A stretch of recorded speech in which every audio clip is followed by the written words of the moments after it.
Согласно информации издания «Политику», глава администрации Кошта господин Педро Лурти дважды связывался с официальными лицами в Москве в последние недели. Также сообщается, что главы Франции и ФРГ осудили португальца, господина Кошту, за попытки наладить контакты с Москвой по украинскому урегулированию. В частности, президент Макрон заявил, что Евросоюз в принципе не может быть посредником. According to Politico, the head of Costa's administration, Mr. Pedro Lorti, contacted officials in Moscow twice in recent weeks.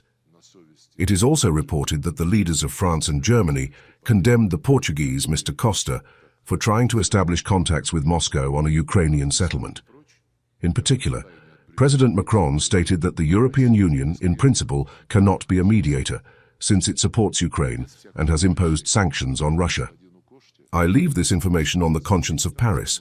I leave this statement on the conscience of Paris, which, let me tell you frankly, which itself probably would not mind, secretly from Brussels and everyone else, asking for discreet contacts with Moscow, without any permission. And Mr. Costa is forbidden to do this. I do not mean that we are very interested in these contacts, we know MC, but I am simply illustrating how policy is made in the European Union. How seriously their constant statements should be taken that Russia must sit down at the negotiating table. We want to, but it does not want to. But we will sit down when we want to. This is a complete muddle, and here I would not even pay attention to it. Especially since Mr. Zelensky, who insists on negotiations while putting forward absolutely unrealistic and even boorish conditions, not only to Moscow, but also to his European handlers, directly stated the other day. Europe should think about the format of negotiations and propose several options, but Kiev itself will determine who will be Europe's negotiator. No comment is needed. A Führer is a Führer.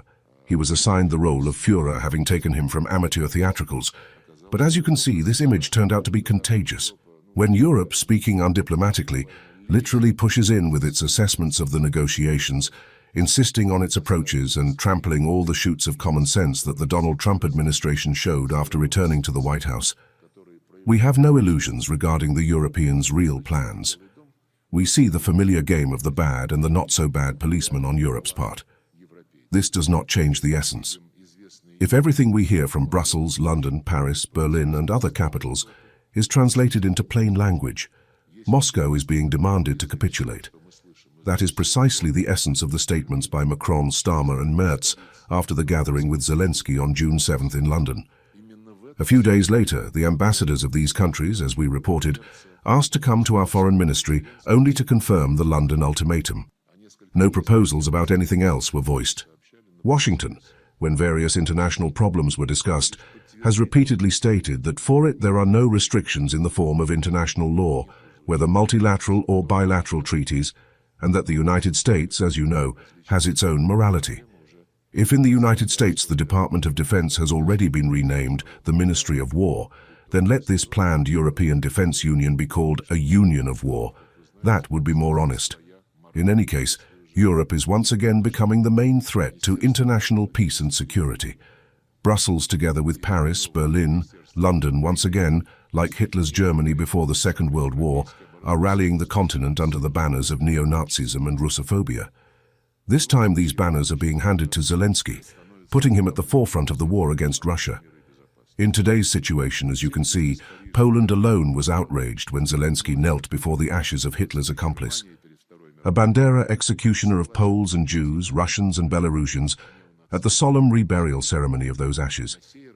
The entire rest of the West kept silent about such mockery of the memory of the victims of Nazism, and kept silent not at all bashfully, but essentially encouragingly.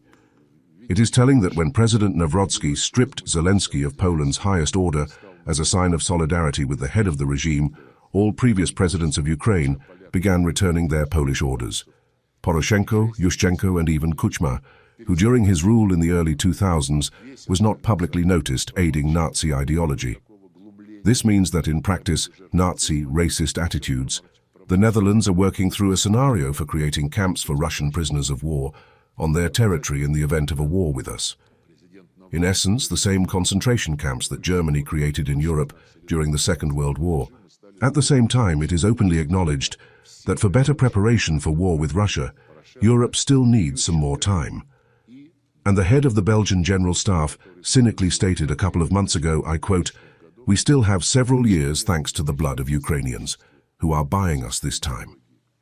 In East Asia, where until recently everyone recognized the central role of ASEAN and the universal partnership mechanisms of cooperation created around this association, now closed, bloc-based groupings with a military focus are being created, trios, quartets, some even with a nuclear component. NATO is already declaring that, contrary to its charter goal of defending the territory of member states, the alliance has the right to lead across the entire Eurasian continent as well. Work, brothers, these words. Many years ago, our fighter transmitted them over the radio before his death. He was a Dagestani surrounded by a gang of terrorists in the Caucasus. In the end, those terrorists were destroyed.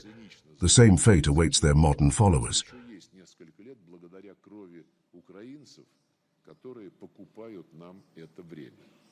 В Восточной Азии, где до недавнего времени все признавали центральную роль АСЕАН и созданные вокруг этой ассоциации универсальные партнерские механизмы сотрудничества, теперь создаются закрытые блоковые с военным уклоном тройки, четверки, некоторые даже с ядерным компонентом.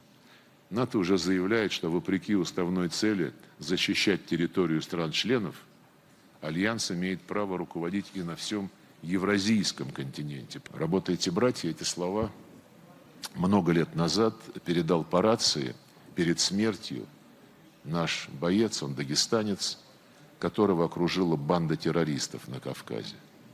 В итоге те террористы были уничтожены. Та же участь ждет и их современных последователей.